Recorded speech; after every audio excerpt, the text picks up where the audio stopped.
Una necesidad humana desde que el hombre es hombre ha sido registrar y acumular su conocimiento, experiencia y cultura para la posteridad y trascender el tiempo. Por ello, dedicaremos esta charla a conocer un poco del libro, la imprenta y las bibliotecas como los elementos más preciados para conocer la historia y culturas de la humanidad, y empezaremos por el libro.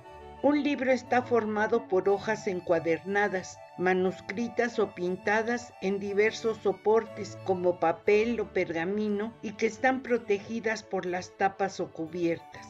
Para que una obra se considere libro debe tener como mínimo 49 páginas, pues si son menos se trata de un folleto o de páginas sueltas. Hoy en día, con las nuevas tecnologías, se publican libros en internet como libros digitales o electrónicos y también puede publicarse en formato audio, en cuyo caso se denomina audiolibro.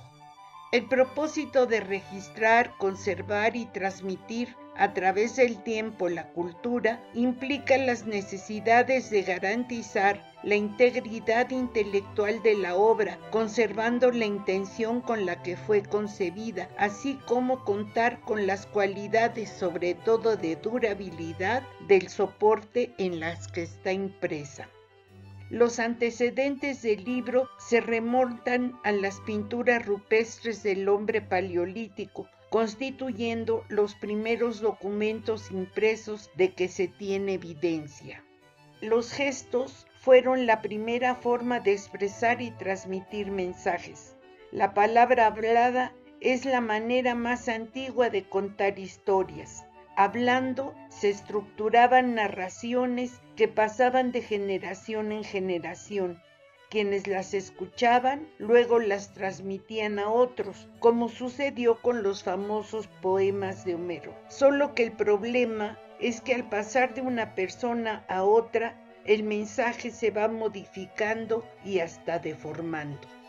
La escritura tiene una evolución que empezó como pictografía o imágenes que reproducían objetos cotidianos, luego ideografía, con representación de ideas y conceptos, y finalmente la reproducción de sílabas y letras. Los más antiguos registros de escritura se encuentran en el antiguo Egipto, hace unos 4000 años antes de Cristo, con jeroglíficos, y en la antigua Mesopotamia mediante la escritura cuneiforme, que eran signos grabados en forma de cuña en placas de arcilla. Otros pueblos, como los aztecas, también tuvieron tipos propios de escritura. La escritura china más antigua que se conoce son inscripciones sobre conchas de tortuga, pero los primeros libros reconocibles de China corresponden al siglo VI a.C. y eran rollos de finas tiras de bambú grabados con tinta indeleble y atados con un cordel. En el siglo I a.C., los libros se usaron como herramientas de aprendizaje, pues se sabe que se escribieron tratados de filosofía, medicina, astronomía y cartografía. La seda se usó mucho como soporte para escribir. La tela era ligera, resistente al clima húmedo, era de color blanco y absorbía bien la tinta, pero era mucho más cara que el bambú. De ahí que se hicieran copias en bambú antes de grabarse en seda si el texto era importante. La invención del papel en China data del siglo I después de Cristo, con trapos viejos, cáñamo, corteza de árbol, siguiendo un método de elaboración parecido al actual, pero no se extendió su uso hasta el siglo XII gracias a los árabes, que lo llevaron a España y de ahí pasó al resto de Europa. Por allá del siglo VIII, los chinos inventaron la xilografía o grabado en madera. El primer libro impreso chino que se ha encontrado es el Sutra del Diamante del 868 después de Cristo. Los impresores chinos Crearon también los tipos móviles hacia el siglo IX, pero este avance no revolucionó la imprenta hasta el punto que lo hizo Gutenberg en Europa 400 años después. Aunque la imprenta obligó a la prácticamente desaparición de los escribas en Europa, los chinos mantuvieron su caligrafía como un arte.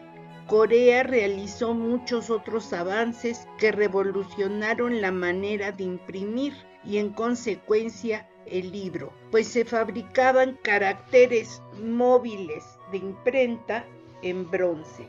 Fue en Corea donde el libro constituyó una herramienta primordial de los esfuerzos de alfabetización, pues los niños varones tenían que seguir las clases que les inculcaban las nociones básicas como la escritura y la lectura. Egipto creó el papiro, que es el tallo de una planta que crecía a orillas del Nilo, y lo exportó a todo el Mediterráneo, usándose en Egipto, Grecia y Roma.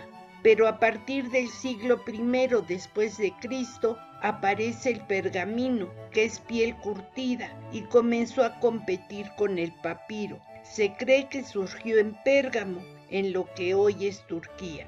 El pergamino resiste mejor la humedad, es más durable y se puede doblar y hasta reutilizar.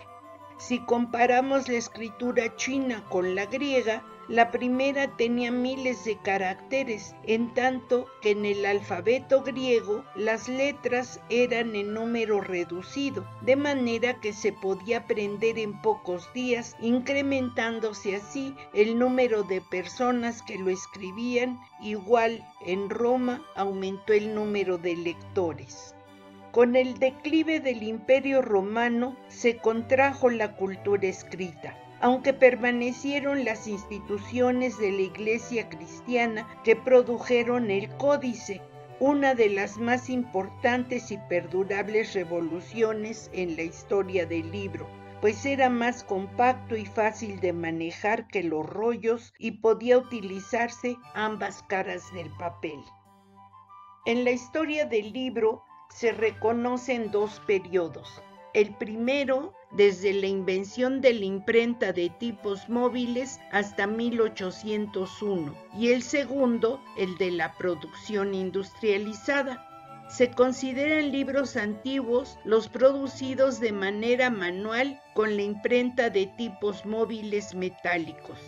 La aparición de la imprenta de tipos móviles en 1444 revolucionó el proceso de producción del libro, no solo por este invento, sino también fue por el ambiente social y cultural del movimiento humanista, la Reforma Luterana y la fundación de las primeras universidades, pues se constituyó en un medio de difusión masiva y de aprendizaje, así como después en una mercancía, desarrollándose los escritores profesionales y los editores e impresores como empresarios.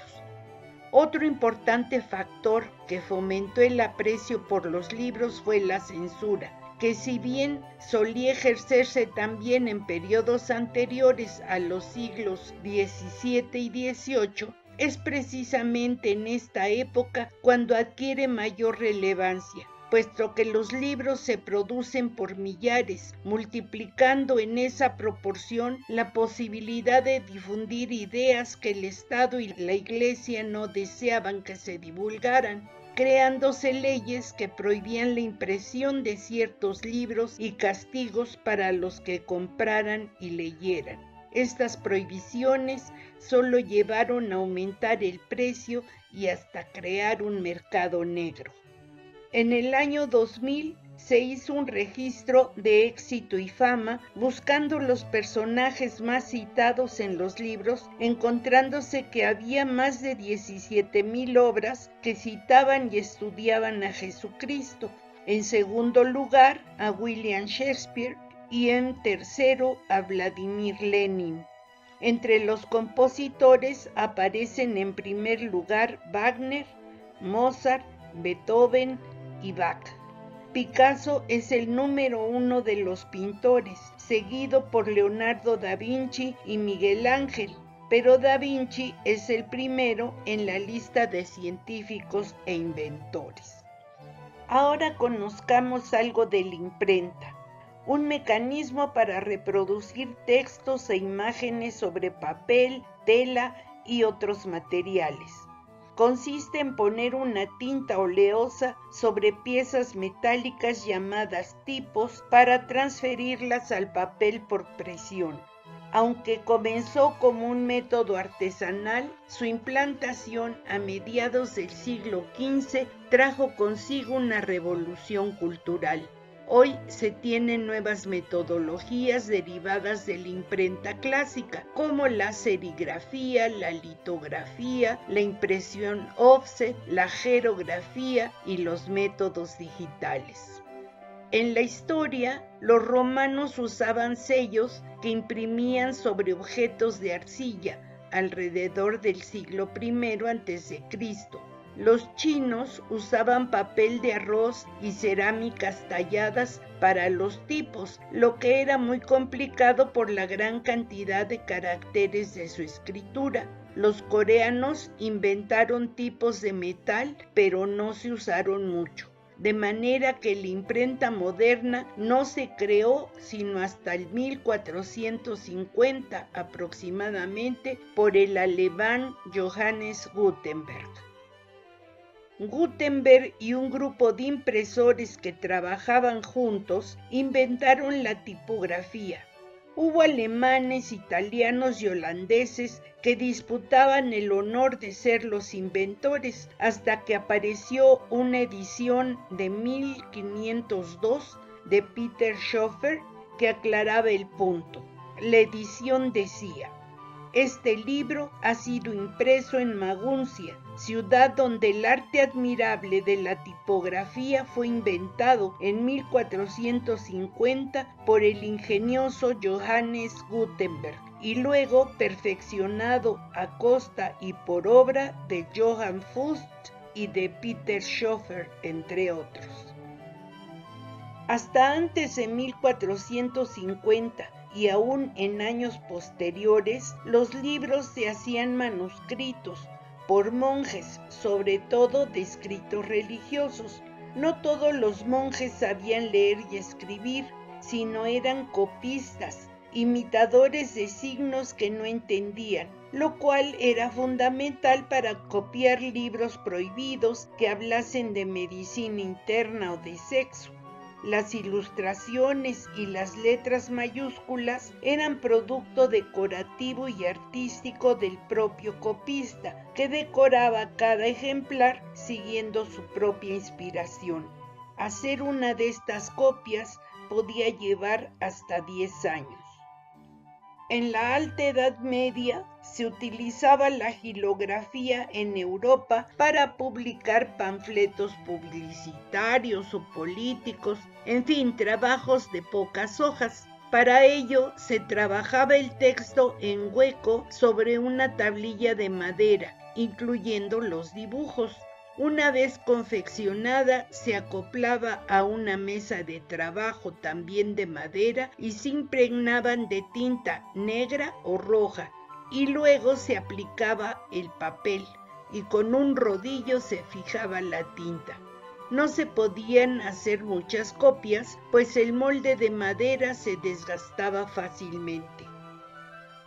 Se cuenta que Gutenberg apostó a que era capaz de hacer a la vez varias copias de la Biblia en menos de la mitad del tiempo que tardaba en copiar una, el más rápido de todos los monjes copistas del mundo cristiano, y que éstas no se diferenciarían de las manuscritas por ellos.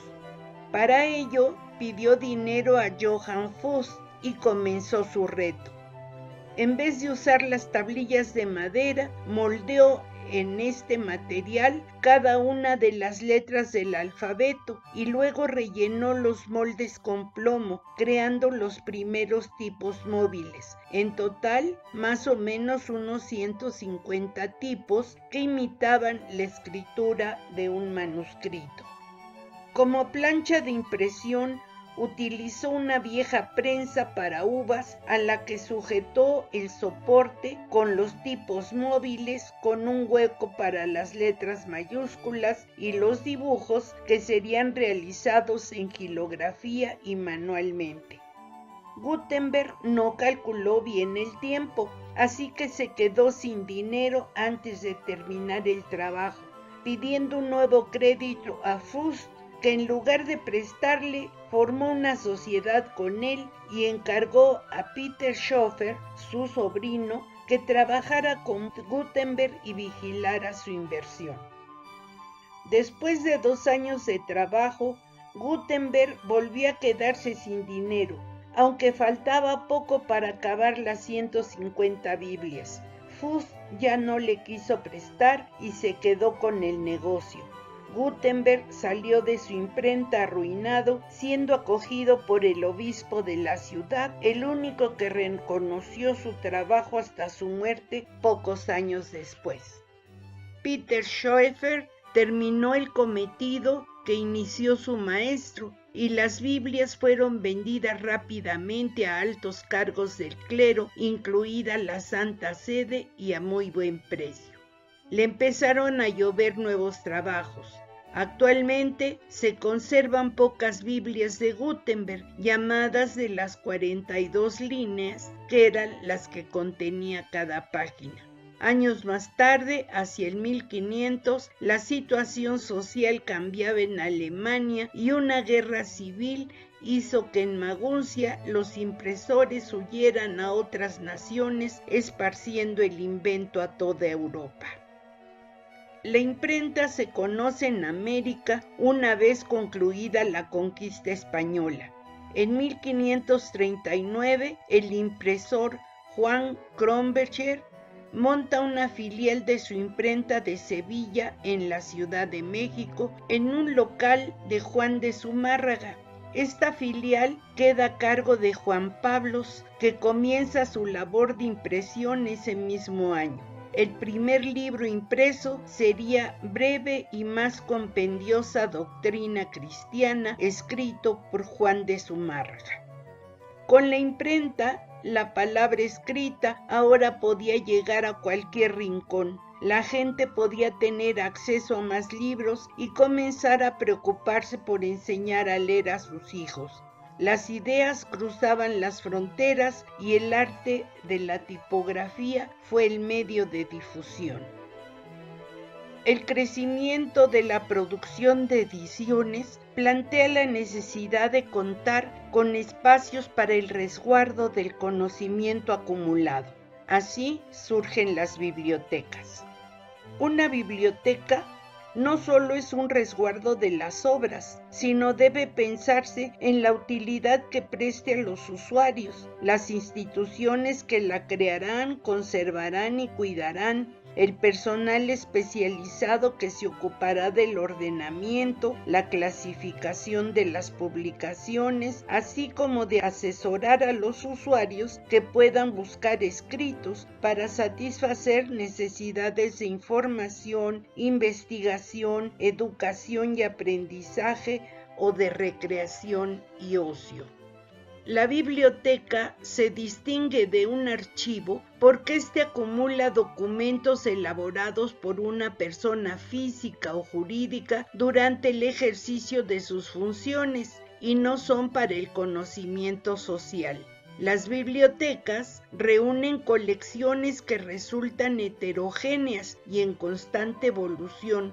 Por ejemplo, se tienen manuscritos e impresos, a los que se agrega material cartográfico, música escrita, audiovisuales e incluso ahora hay material que la biblioteca tiene a disposición por internet.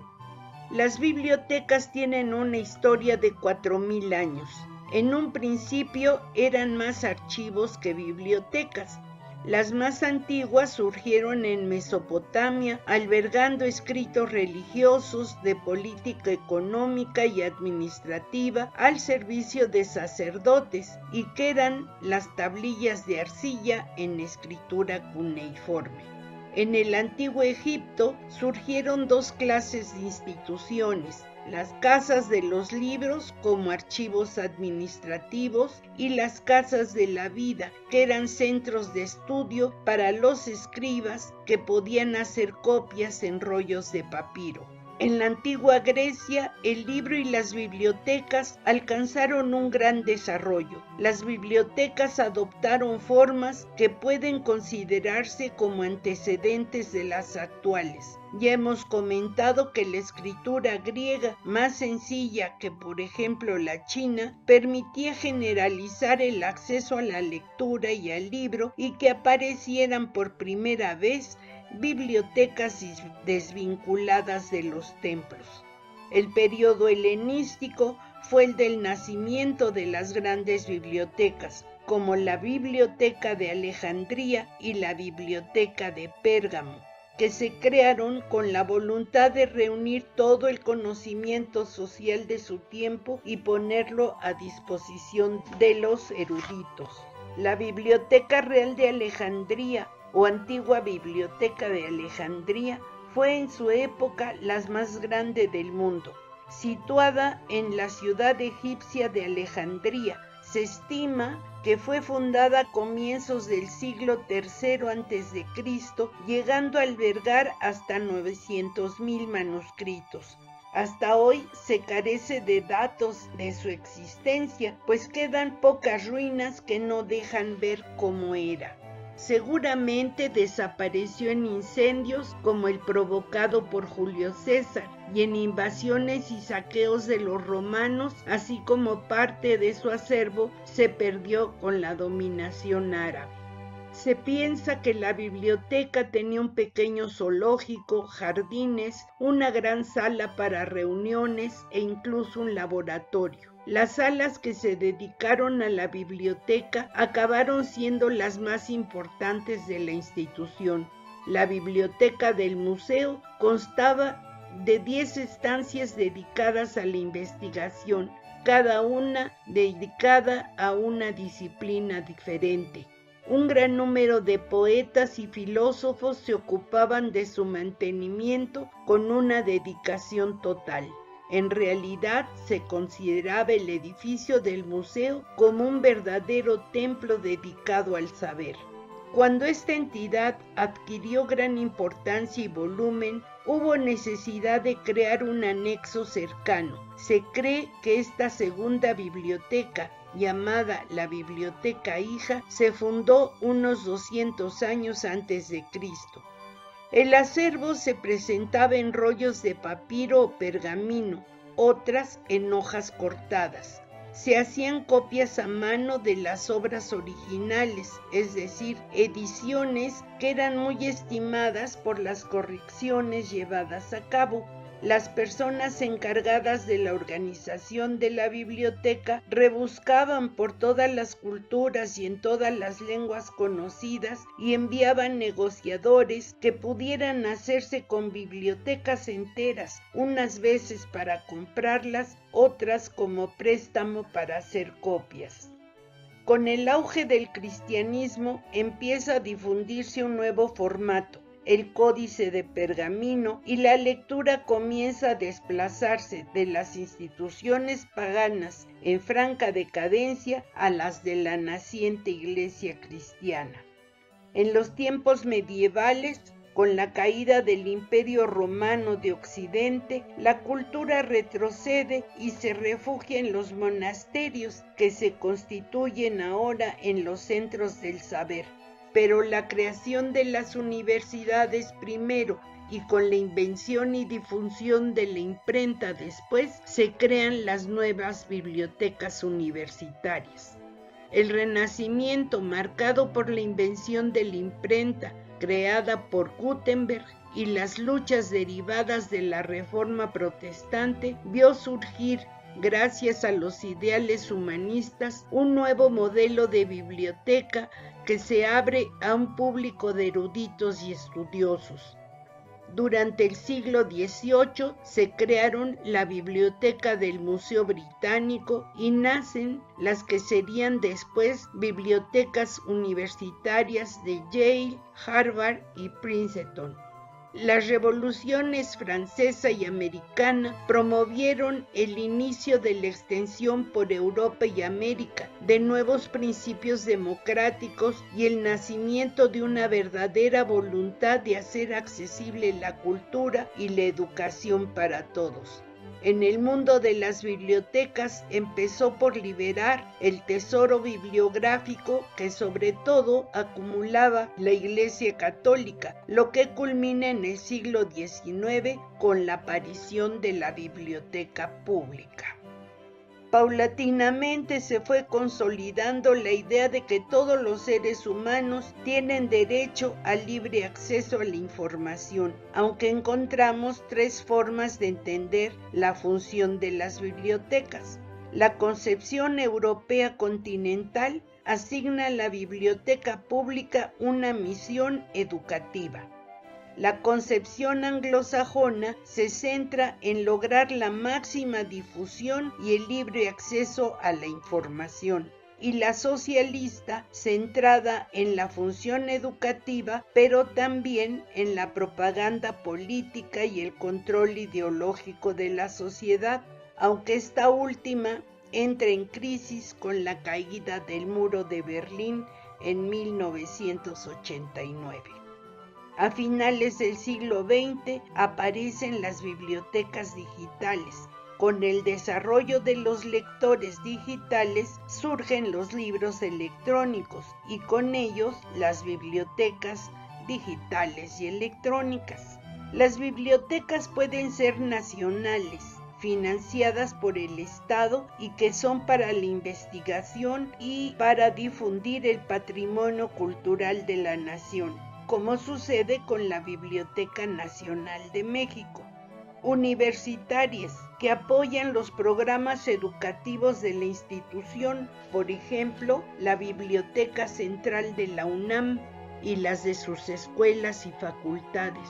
Bibliotecas escolares, para apoyar los programas educativos y fomentar la lectura.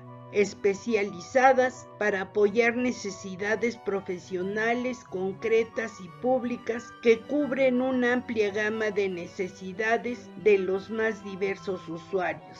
Generalmente realizan eventos relacionados con la cultura, por ejemplo, conferencias, presentaciones de autores y libros, conciertos musicales y actividades infantiles. Como siempre, resaltamos en el desarrollo del tema algún aspecto en los que se distinga nuestro país. Por ello, vamos a conocer dos bibliotecas muy importantes en México: la Biblioteca Palafoxiana en Puebla y la Biblioteca Central de la UNAM. La Biblioteca Palafoxiana se encuentra en Puebla. Fue fundada por el obispo Juan de Palafox y Mendoza en 1646, quien donó su biblioteca personal de 5,000 volúmenes al Seminario de San Juan, con la instrucción de que podía ser consultada por el público interesado. Durante más de 360 años, la Biblioteca Palafoxiana ha estado asentada en el antiguo Colegio de San Juan y cuenta con una estantería de madera de ayacahuite, popolocote y cedro, con un fino trabajo de los ebanistas novohispanos y donde se guardan 45,058 libros antiguos. Entre los libros más importantes se encuentran 9 incunables, de los cuales el más antiguo es los 9 libros de la historia de Heródoto, el cual fue impreso en 1473. Le sigue en antigüedad La ciudad de Dios de San Agustín de 1475, la Crónica de Aragón de Fabricio de Bagaf y la Crónica de Nuremberg de Hartmann Schendel, la cual se distingue por tener varios de sus grabados iluminados a mano, lo que aumenta la belleza visual de esta obra. Cada uno de los libros que se encuentran en los casilleros conserva en sí mismo una historia, ya que independientemente del tema sobre el cual traten, alberga rasgos que hacen mención de sus creadores o de sus propietarios. Así se identifican a primera vista los exlibris de las casas impresoras, los diversos estilos de tipos, encuadernaciones, grabados, papel y marcas de agua. También se aprecian las marcas de fuego o los exlibris de las personas que lo poseían, las anotaciones al margen, incluso si el interior está tachado por el censor. Con el sismo de finales del siglo XX sufrió daños estructurales, lo que llevó a un proyecto de restauración y catalogación y finalmente fue reabierta en 2005 y reconocida por la UNESCO como Patrimonio Documental e Histórico de Puebla y de México. Respecto de la Biblioteca Central de la UNAM, les invito a ver el video de Juan O'Gorman y la Biblioteca Central, porque es una obra monumental que integra la arquitectura, la pintura y la funcionalidad, siendo una, si no es que la primera obra representativa de la arquitectura mexicana. Conocer los murales de Juan O'Gorman y su significado nos hace amar a nuestra universidad y sentirnos muy orgullosos de ser mexicanos. Con este hermoso video concluimos la charla de hoy y nos vemos en la próxima.